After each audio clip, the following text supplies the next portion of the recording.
Welcome back everybody. Today we're talking about studio monitors, the speakers that you listen to while you're mixing or recording.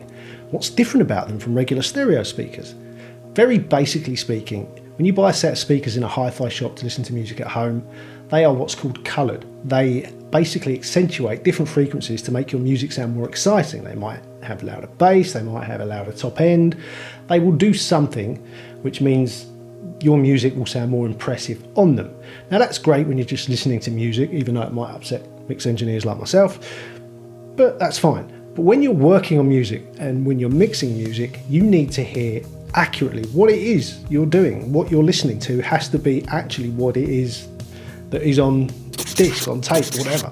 It needs to be accurate, and that means having a flat response. So no coloured bottom end, no coloured top end, just a completely flat frequency response. And that basically is what studio monitors are. They are designed to not flatter the music at all, they're just telling the truth.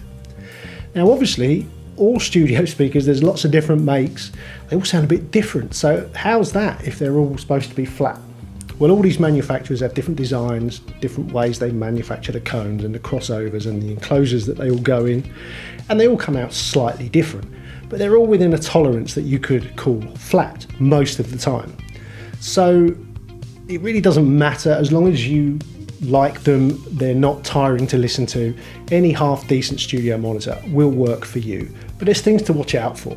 So small ones, if they've got the bass driver, the woofer, if that cone is sort of less than 6 inches, it's probably not going to have a very good bass response. So you might not hear a lot of the stuff that's very low down in the frequency spectrum. Also, just because of the physical size of it, the way that bass generates from a speaker itself, if it's physically small, it's going to struggle to reproduce those frequencies. That doesn't mean a big set will necessarily sound better, but generally they will have a better bass response. And also, generally, not all the time, a more expensive set of monitors should sound more accurate. That's what you're paying for. That said, there are amazingly accurate monitors you can buy from just a couple of £100, so you don't have to spend fortunes. And any half-decent studio monitor will be better than listening to headphones or laptop speakers or anything else you want to try and monitor on, which really isn't going to do the job for anything serious. So what do I use? Well, I use 2 sets of stereo monitors and a couple of other things which really help me to get my mixes right. My main monitors, the ones that I listen to 90% of the time, are the Adam T7Vs. I've had them a couple of years. They've got a really good bass response. You can really feel the bottom end. The top end is very silky smooth, and you can listen to them for hours. All day you can work on them, and they don't get tiring to listen to, and that's really important for me.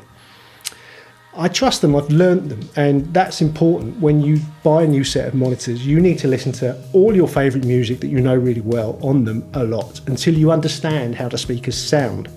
Once you know that level of bass which is right, or that level where the vocal should be is right, then you will understand better how to mix your own music. The other set I use, which I've had for years, like 25 years, are the Yamaha NS10Ms. These are the ones with the white cones. People see them in studios all the time. They came out in the early 80s, or maybe even the late 70s, and they were kind of ubiquitous. They were the studio monitor, which you just saw in every studio all over the world for years. And they sort of got a reputation for being good for mixing on, which is kind of strange because they're not particularly flat. They're pretty nasty sounding, in all honesty. The mid-range is very harsh to listen to. There's not a lot of bottom end, and the top end's quite nasty to listen to as well. But there is this bizarre thinking, which is kind of true, that if you can make a mix sound good on Yamaha NS10s, it will sound amazing on anything. That kind of works. Weirdly, if you can make the mid-range, the cluttered bit of a mix, sound great on NS10s, it's going to work on almost anything. They're not great to mix on all day because they do hurt your ears a bit. They are very harsh, and the bottom end is not great. So I tend to use them when I get to the point in the mix where I'm putting the vocal in and I want to get the vocal sat at just the right level. For me, that's what the NS10s are amazing at, and I'll switch over to them for an hour or a couple of hours while I'm getting the vocal in the mix. And for me, it does that job better than any other monitor. The other speaker I use is the little Auratone, which I've just got wired up in mono, just the one. Used to have a pair, but I just use one wired up in mono, and I use it for one job only, and that is for checking the kick drum in the mix. I found that if I can hear the kick drum in mono on an Auratone in the mix, if I can hear the click coming through, then that's a really good sign that I've got it in the right place. They used to be used in stereo as the main sort of near-field monitors in studios years ago in the 70s. A lot of records were mixed on them. They're great little speakers, but compared to what you're used to hearing now, they're not great, but they do certain jobs very well. I know a lot of engineers who like to use them for things like that, for specific little jobs. The other reference monitor I have, which isn't really a reference monitor as such, is an old 90s Boombox. It's basically an old portable CD player from the 90s, sort of ripped out the insides and wired it directly into my speaker selector system. And it means I can flip over and listen to see how my music will sound on that. In stereo, it's not central, it's over to one side, it's in a corner, so it's all those things that people would normally do with a Bluetooth speaker or their Amazon Alexas or whatever else in the corner of their kitchen or whatever. So if it sounds good on that, if the mix sounds good on that little thing, I know it's going to sound good on the radio. It's probably going to sound good on Spotify when people listen to it on their Bluetooth speakers at home. It's a really useful reference, and it's probably the one I use the most when I'm getting near the end of the mix. So that's what I use. As I mentioned, I've got a speaker selector switch, which allows me to send the signal to the different speakers. My main monitors, the Adams, they're active, so they come directly out from my sound card. And that has a few switches on it, which allows me to dim it, so to turn it down. It also has a mono button, so I can listen to it in mono. Monitoring in mono every now and again is really useful because certain things which are making a lot of use of the stereo sort of spatial effect, you know, if things are hard panned, sometimes they can disappear in mono. You can get that a lot with samples, and if you go overboard with effects, sometimes you put it into mono, something will disappear out of the mix, and that can really throw it off. So it's good every now and again to check your mix in mono. Really useful bit of advice. And also mixing in mono from scratch. I know a lot of guys that do that these days, and it's quite useful because just for getting levels and getting things sat right in the mix, for some reason it really works well. You flip it into stereo and it's like, wow, it sounds, everything's balanced right, but obviously it sounds wide and great now. So that's worth experimenting with as well. Another really important part about monitoring is where they sit and where you sit in relation to them. So ideally for near field monitors, which is what small studios and home studios have, your head or your ears need to be one corner of an equilateral triangle, with your monitors being the other two corners, which is what I've got here. So if I sit in my mixing position, which is here, my head is in the perfect place to make an equilateral triangle with those monitors, which means the sound is taking the same time to get to both ears, so I'm hearing accurately. That is the ideal position to have your monitors, and they need to be mounted in such a way that they're not resonating the desk that they're sat on. Speaker stands are a good idea if you've got room.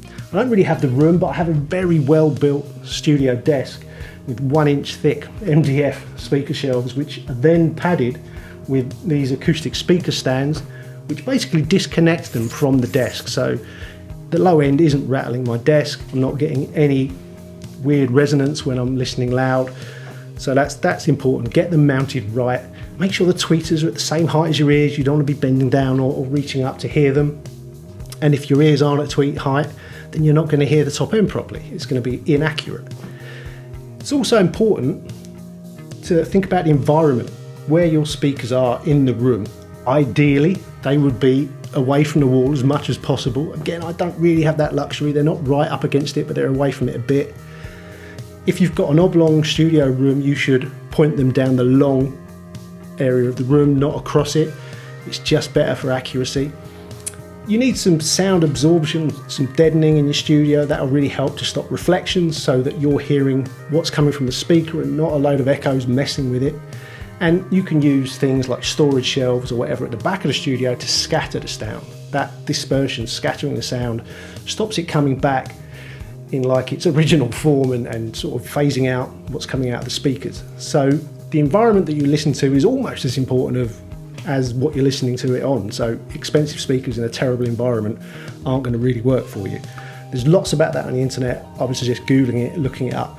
When you're building a studio space, check out the best place to put it in the room, where to put the speakers, and what you can use to treat the room.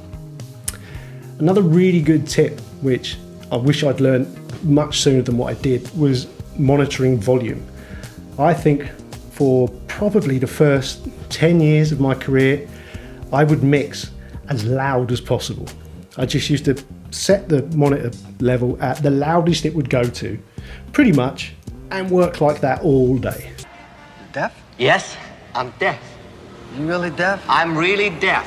Because it was exciting, I would stand up and wander around the room, and I still do a bit of that, but for me, I just wanted it loud all the time because everything sounded better. And of course, that's a real problem. Human hearing and the way our brains interact with sounds, we are tricked into thinking that louder things sound better.